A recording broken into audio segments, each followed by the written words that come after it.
हैं सत्ता सागर। मैं हूं भावेश करनानी। आज हम मौजूद है निवाई में। यहाँ पे एक तरफ तो प्रशासन का पीला पंजा है और एक तरफ लाखों की संख्या में ये लोग जो कि अपने घर को बचाने की कोशिश कर रहे हैं। यहाँ पे माहौल तनावपूर्ण स्थिति में बना हुआ है। आइए जानते हैं यहाँ की स्थिति के बारे में। यहाँ क्या किस बारे में प्रदर्शन हो रहा है, इस बारे में आप क्या कहना चाहेंगे? देखिए पत्रकार महोदय, यहाँ से जो लोग यहाँ के जो रहने निवासी है पहले गाड़ी झुलका में आते थे। ये आज से नहीं, सन 1990-92 में से यहाँ निवास कर रहे हैं। ये लाइट बिल दे रहे हैं, नल कनेक्शन का जो बिल दे रहे हैं। सरकार ने इनसे 2-3 बार वोट ले लिया। उसके बाद में जो ये क्षेत्र है वार्ड नंबर 37 नगर पालिका में आ गया।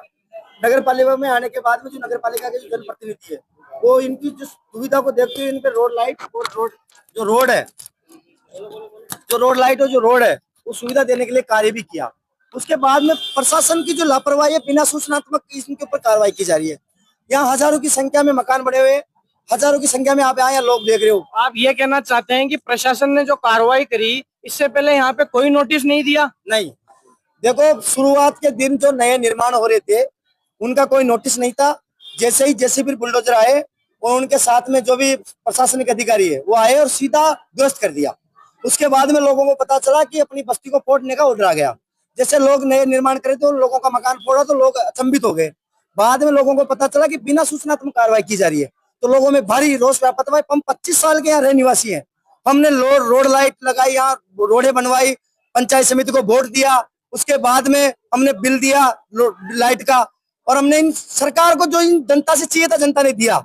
इन सरकार को जनता ने कुछ नहीं दिया। क्या मैं कैमरामैन से कहना चाहूंगा कि यहाँ पे किस प्रकार लोग इकट्ठे हैं और किस प्रकार अपनी प्रदर्शन कर रहे हैं? क्या अभी तक आप सुबह से कब से कर रहे हैं ये प्रदर्शन? देखिए, ये जो जितने भी लोग आप यहाँ पत्रकार जी देख रहे हो सब गरीब तबके के लोग हैं। ये बेचारे यहाँ सब सुबह 9 बजे जाते हैं, शाम को 8 बजे आते हैं। ये कोई पूंजीपति लोग नहीं है। ये 400 रुपए 500 रुपए की मजदूरी करते हैं खुद के बच्चों को पढ़ाने के लिए, और आज इनका पेट काट के यहाँ ये लोग पढ़ा रहे हैं। आज इनको जैसे ही पता चला कि अपन घर से बेदखल हो जाएंगे, इन्होंने सबने छुट्टियां कर ली। क्या प्रशासन ने आपसे इस संदर्भ में बात करने की कोशिश करी? क्या प्रशासन के कोई लोग आए आपके पास इस मामले में बात करने के लिए? देखिए फिलहाल तो यहाँ कोई भी लोग नहीं आए। जितने भी ये लोग हैं इनकी खुद की लड़ाई है, खुद लड़ रहे हैं। यहाँ से इकट्ठा होकर एकत्रित होकर एसडीएम मैडम के पास गए। एसडीएम मैडम को ज्ञापन दिया कि मैडम हम यहाँ इतने साल से यहाँ निवास कर रहे हैं, हमने यहाँ लाइट बिल दिया, हमने यहाँ वोट दिया, और यहाँ के 90% लोगों के पास में यहाँ की वोटर आईडी है। उसके बाद में इन लोगों के पास में आज पैसा होता तो निवाई में महंगी महंगी कॉलोनियां है, ये वहां मकान क्यों नहीं ले लेते? ये गरीब तबके के लोग हैं, 36 बिरादरी के लोग हैं। ये यहाँ अपने बच्चों के भविष्य को सुधारने के लिए यहाँ रह रहे हैं। आज प्रशासन जो कार्रवाई करा है वो इस समय कार्रवाई करा जब इन बच्चों की अर्धवार्षिक परीक्षा चालू है।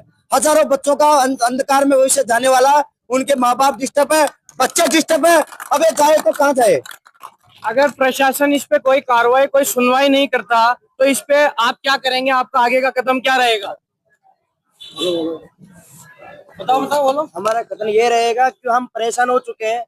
हम 3 दिन से 4 दिन से हमें रोजना वही मिल रहा है कि आपके आके तोड़ेंगे। तो हम कच्ची बस्ती वाले जितने भी भाई लोग हैं परेशान आके बैठे, मैडम को देख दिया। यदि हमें ज्यादा कर तोड़ेंगे तो हम जाके सुसाइड करने की कोशिश करेंगे। क्यों, हम कहाँ जाए? हमारे लिए रहने के लिए कोई जगह नहीं रहेगी। प्रशासन को खुली चेतावनी दी जा रही है। अगर प्रशासन कोई इस पे कार्रवाई नहीं करता तो यहाँ की जनता उग्र है, जल्दी ही जवाब देगी इस बारे में। और जैसा कि आप बता रहे हैं कि यहाँ लोग सालों से रह रहे हैं, 20-25 साल से, तो एकदम से ऐसा क्या हुआ तो यहाँ पे बुलडोजर चलने की नौबत आई? क्या इसके पीछे राजनीतिक दबाव है? देखिए, जैसा मुझे सूचना प्राप्त हुई है, ये आपको पता हो तो गोचर जो भूमि होती है उसका कोई भी कचरा नंबर नहीं होता, और जो भाई विवाद होता है उसमें कोई जिसकी खातेदारी जमीन होती है उसके आगे गोचर भूमि होती है। तो कोई दूसरा भाई अगर उस गोचर भूमि में निर्माण कर लेता तो आदमी क्या करता है, गोचर भूमि की शिकायत करता है। तो शिकायत जाती है कलेक्टर ऑफिस जाती है, कलेक्टर मैडम के पास आदेश होते हैं। तो एक साथ किसी भी कचरा नंबर का गोचर का खुलता नहीं, पूरा गोचर ही खुलता है उस क्षेत्र का। तो इस कारण कुछ असामाजिक तत्वों आपस की लड़ाई के कारण कलेक्टर ऑफिस तक पहुंचे।